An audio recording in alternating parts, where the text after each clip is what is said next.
छात्र छात्राओं, आज हम अपने बीए पार्ट सेकंड के दूसरे पेपर भारत के सांस्कृतिक इतिहास की मुख्य धाराओं के अंतर्गत सामाजिक आदर्शों के चैप्टर में संस्कार एवं पुरुषार्थ के बारे में बात करेंगे।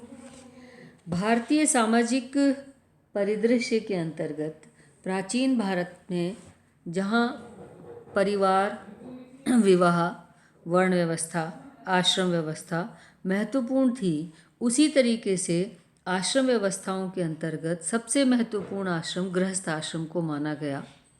और इस गृहस्थ आश्रम में रहते हुए व्यक्ति संस्कारों के साथ में ही अपने जीवन को व्यतीत करता था और व्यक्ति का जो जीवन है उसे 4 पुरुषार्थों के निमित्त माना गया।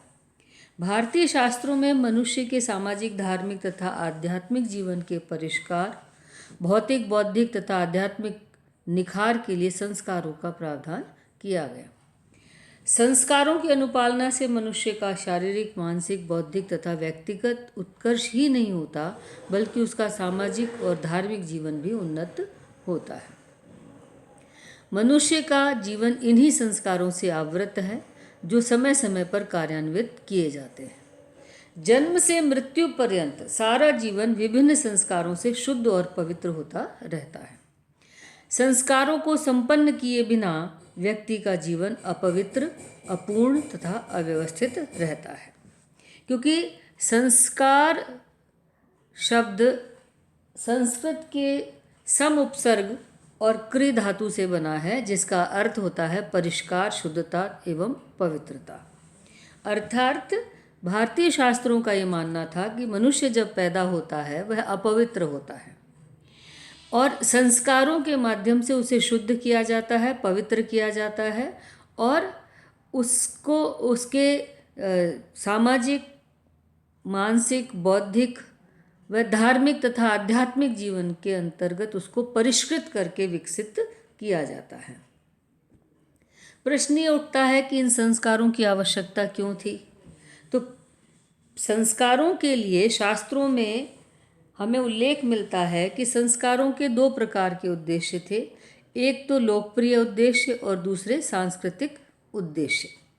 लोकप्रिय उद्देश्य के और सांस्कृतिक उद्देश्य का तात्पर्य है कि अशुभ शक्तियों के निवारण हेतु मनुष्य अपने जीवन पर पड़ने वाली समस्त अशुभ व विनाशकारी शक्तियों से अपने जीवन को बचाना चाहता था। वैदिक मनुष्य अपने लौकिक जीवन की उन्नति के लिए अशुभ का, अकल्याणकारी शक्तियों को अपने से दूर रखना चाहता था। इसलिए इन अशुभ शक्तियों के निवारण के लिए संस्कार किए गए। दूसरा, भौतिक समृद्धि की प्राप्ति। वैदिक सभ्यता के अंतर्गत आर्य जहाँ अपने पारलौकिक जीवन की बात करते हैं, वहाँ वे अपने लौकिक जीवन के उत्कर्ष की भी बात करते हैं और लौकिक जीवन के उत्कर्ष के लिए वे अपने भौतिक साधनों की, भौतिक जीवन की उन्नति की बात भी करते हैं। इसलिए इस भौतिक समृद्धि की प्राप्ति के लिए भी संस्कारों का क्रियान्वयन किया जाता था। ये संस्कार भावनाओं की अभिव्यक्ति भी थे। इन संस्कारों के पीछे सांस्कृतिक उद्देश्य भी था। इनके माध्यम से नैतिकता का संवर्धन होता था, व्यक्ति के व्यक्तित्व का निर्माण तथा विकास होता था और इसके माध्यम से उनकी आध्यात्मिक उन्नति होती थी। इस प्रकार हम ये देखते हैं कि संस्कारों के माध्यम से व्यक्ति के जो आनंद है, हर्ष है, दुख है, उन सब की एक तो वो अभिव्यक्ति कर लेता है। इनके माध्यम से जो व्रत, होम और यज्ञ किए जाते हैं, उनके माध्यम से आर्य संस्कृति का संवर्धन होता है। मनुष्य के नैतिक दायित्वों को मनुष्य को नैतिक दायित्वों के प्रति जागरूक बनाया जाता है और इनके माध्यम से उसे एक मार्गदर्शन दे करके उसे शिक्षित व सुसंस्कृत बनाया जाता है विवाह के माध्यम से उसे देश और समाज के प्रति उत्तरदायी व निष्ठावान बनाया जाता है और इन धार्मिक क्रियाओं के माध्यम से वह भौतिक सुख के साथ साथ आध्यात्मिक सुख की कामना करता है, जिसके लिए उसे आध्यात्मिक मार्ग की ओर अग्रसर होना पड़ता है। जहाँ तक बात है संस्कारों की संख्या की, संस्कारों का प्रचलन हिंदू समाज में वैदिक काल से ही रहा है, परंतु इनके कितने संस्कार थे उनके बारे में वैदिक साहित्य में हमें कोई संख्या उपलब्ध नहीं है। धर्मशास्त्रों में भी इनकी संख्या के बारे में मतभेद है। गौतम सूत्र के अंतर्गत संस्कारों की संख्या 40 बताई गई है, बैरवानस ने 18 बताई है। कुछ शास्त्रकार ऐसे हैं जो 13 बताते हैं, किंतु सामान्यतः संस्कारों की संख्या 16 मानी गई है, जिनमें सबसे पहला है गर्भाधान संस्कार। हिंदू विवाह केवल यौन संतुष्टि के लिए नहीं होता था, बल्कि इसका उद्देश्य धार्मिक आधार पर संतानोत्पत्ति था। तो संतान उत्पन्न करने के लिए, और संतान में भी यहाँ विशेष रूप से बात करें तो संतान में भी पुत्र को जन्म देना ही विशेष प्रयोजन माना जाता था।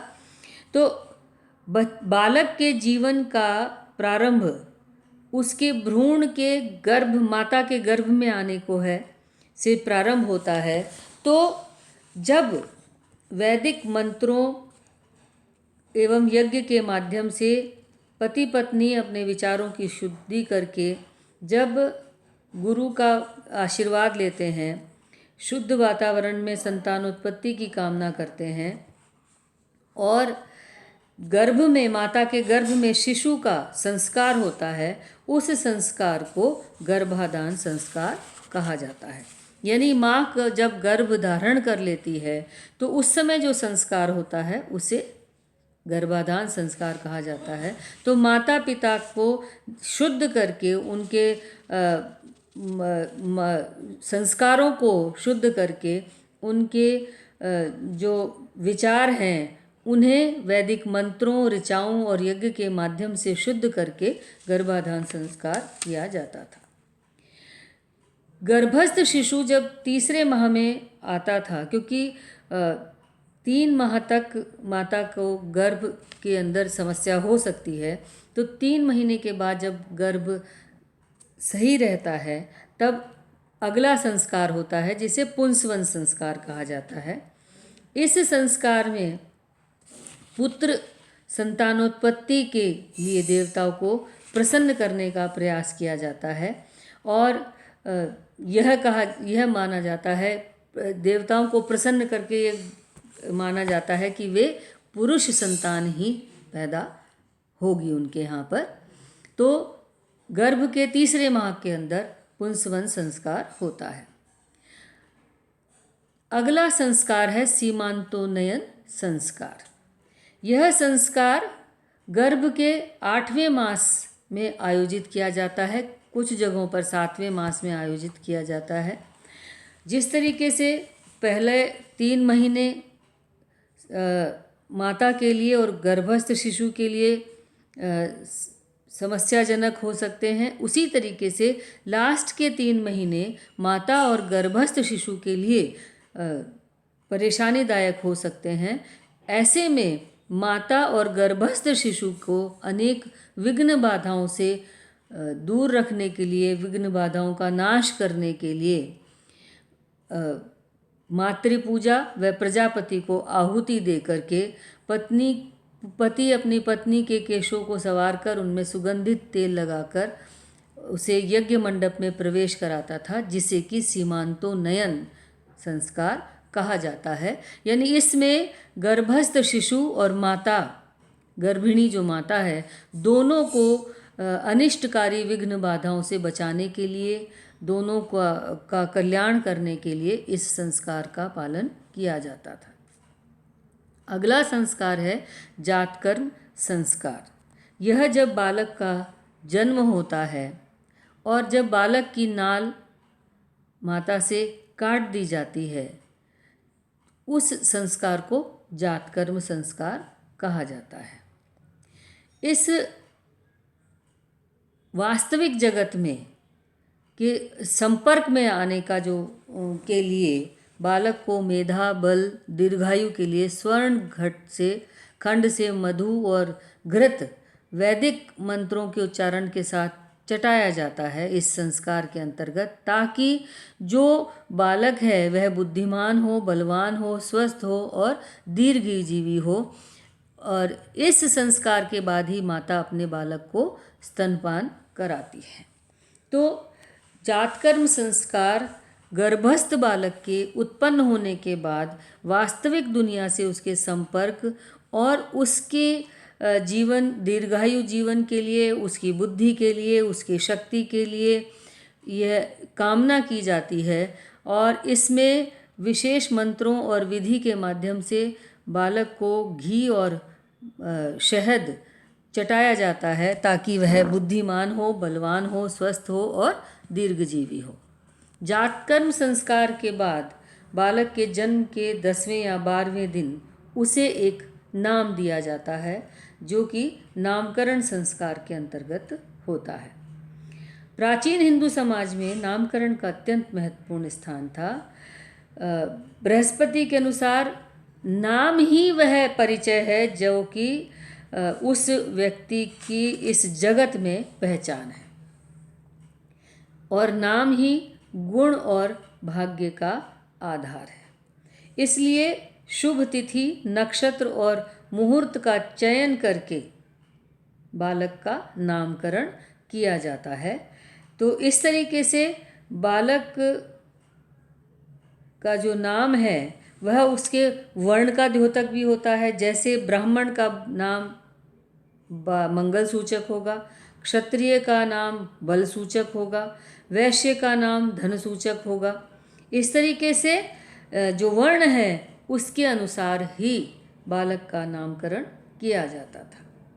नामकरण संस्कार के बाद अगला संस्कार है निष्क्रमण संस्कार।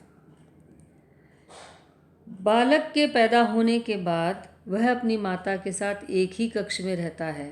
पहली बार उसको बाहरी दुनिया से संपर्क में लाने के लिए उसके जन्म के 3 अथवा 4 माह में यह संस्कार संपन्न किया जाता है। इसमें बालक को पहली बार घर से बाहर निकाला जाता है। यह संस्कार माता और पिता दोनों ही संपन्न करते हैं। इसमें स्वास्तिक का चिन्ह बनाया जाता है, धान के छींटे दिए जाते हैं और बच्चे को स्नान कराकर, नए वस्त्र धारण कराकर, यज्ञ के सामने वेद मंत्रों का पाठ कर उसे घर से बाहर निकालकर पहली बार सूर्य का दर्शन भी कराया जाता है। तो इस निष्क्रमण संस्कार को कहीं कहीं सूर्य दर्शन संस्कार भी कहा जाता है। इसके बाद बालक जब अभी तक सिर्फ माता के भोजन पर ही है, 5वें महीने के बाद यानी 6ठे महीने में वह अन्न खाने लायक हो जाता है। तो पहली बार शिशु को अन्न खिलाया जाता है। इसमें माँ का दूध या गाय के अभी तक वह माँ या गाय के दूध पर था। अब पहली बार उसे दूध और चावल को मिलाकर के खीर बनाई जाती है, खीर बनाई जाती है और वह खीर बालक को चटाई जाती है। तो इस तरीके से इसमें शारीरिक व मानसिक रूप से बालक को बलवान व प्रबुद्ध बनाए रखने के लिए, तन और मन को सुदृढ़ बनाने के लिए अन्न का प्राशन कराया जाता है, अन्न का आहार उसको दिया जाता है। तो आहार शुद्ध होने पर ही अंतःकरण शुद्ध होगा तथा मन, बुद्धि, आत्मा का पोषण होगा। इसलिए जन्म के 6ठे महीने में ही शुभ नक्षत्र और शुभ दिन देख करके बच्चे को खीर चटाई जाती है। अन्नप्राशन संस्कार के बाद अगला संस्कार है चूड़ाकर्म संस्कार, जिसमें बालक को इसे केशोच्छेदन संस्कार भी कहा जा सकता है। इसमें जो जन्म के जो बालक के बाल हैं उन बालकों को उनको उनका मुंडन किया जाता है। ऐसा माना जाता है कि चूड़ा कर्म करने से या के मुंडन करने से बच्चे को दीर्घायु प्राप्त होती है। यह शिशु के लगभग 1 वर्ष के आसपास होने पर यह संस्कार मनाया जाता है। इसमें सिर के सभी केश नहीं काटे जाते हैं, बल्कि 1 से 5 बाल उसके सिर पर छोड़ दिए जाते हैं, जिसको चोटी भी कहा जा सकता है। इन चोटी से बच्चे की कुल की का भी परिचय मिलता है और ये कहा जाता है कि यह संस्कार यदि 1 वर्ष में नहीं किया जाए तो तीसरे, 5वें या 7वें वर्ष में मुंडन किया जाना चाहिए, चूड़ा कर्म किया जाना चाहिए। और जो बालक के बाल हैं उन्हें आटे की लोई में या बरगद के पत्ते में बंद करके किसी नदी या तालाब में बहा देना चाहिए। इस संस्कार के बाद में कर्णछेदन संस्कार किया जाता था। बालक के जन्म के 7वें महीने में या कभी तीसरे या 5वें वर्ष में भी इसका आयोजन किया जाता था। इसमें बच्चे के कान को सोने, चांदी या लोहे की सुई से छेद करके वैदिक मंत्रों के साथ पहले दायां और फिर बायां कान छेद किया जाता है। इसके बारे में कुछ लोगों का, आधुनिक लोगों का मानना है, हमारे इतिहासकारों का मानना है कि एक तरीके से साइंटिफिक अप्रोच भी है। व्यक्ति के कान में बहते हुए रक्त से ही उसकी रक्त की बीटी और सीटी, क्लॉटिंग टाइम और ब्लीडिंग टाइम, यानी रक्त के बहने का समय और रक्त के जमने का समय, कितने देर तक बहता है और कितने समय तक वो कितनी जल्दी वो जम जाता है, जिसके माध्यम से उसके स्वास्थ्य की जानकारी ली जाती है। तो ये कर्णछेदन संस्कार व्यक्ति के स्वास्थ्य से संबंधित भी माना जाता है। अगला संस्कार है विद्यारंभ संस्कार। इस संस्कार में जब बालक 5 वर्ष का हो जाता है तो पहली बार उसे विद्या प्रदान करने की व्यवस्था की जाती है। इसमें बालक को गुरुकुल परंपरा में भेजने से पहले घर में ही अक्षर बोध कराया जाता है। माता पिता व गुरुजन उसे मौखिक रूप से श्लोक तथा पौराणिक कथाओं का अभ्यास कराते हैं ताकि उसे गुरुकुल जाने में कठिनाई ना हो। विद्या आरंभ के बाद अगला महत्वपूर्ण संस्कार है यज्ञोपवीत, जिसे उपनयन संस्कार भी कहा जाता है। उप धन नय धातु का मतलब होता है समीप ले जाना, यानी शिक्षा के लिए बालक को गुरु के समीप ले जाना। और यहाँ बालक को गुरु को सौंप दिया जाता है और उपनयन संस्कार से ही ब्रह्मचर्य आश्रम प्रारंभ होता है। गुरु शिष्य को अपने पास में रखता है, उसे ब्रह्मचारी बनाता है, उसे एक यज्ञोपवीत धारण कराया जाता है और उसके बाद वह गुरुकुल में रह करके अपनी शिक्षा प्राप्त करता है।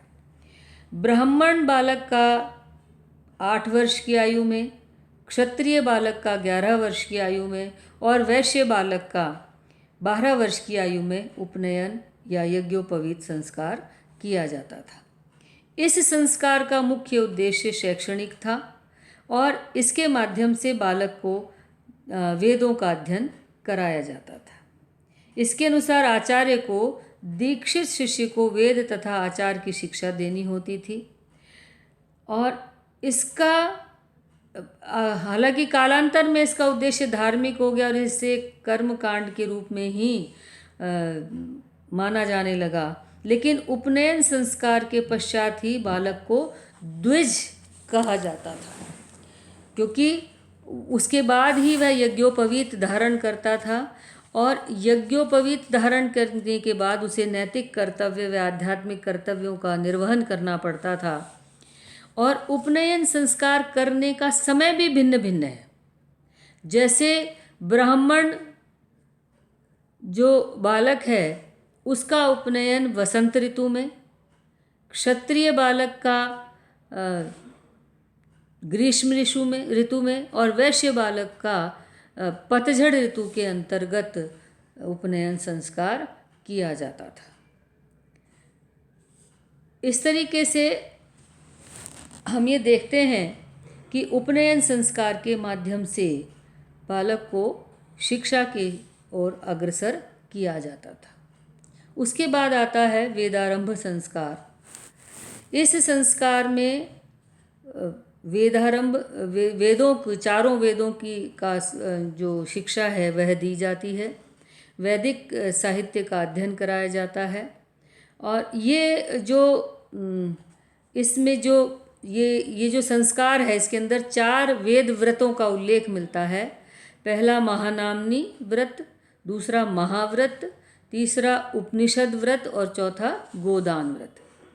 और यह माना जाता है कि ये अधिकांशतः व्रत पुरोहित वर्ग द्वारा किए जाते थे।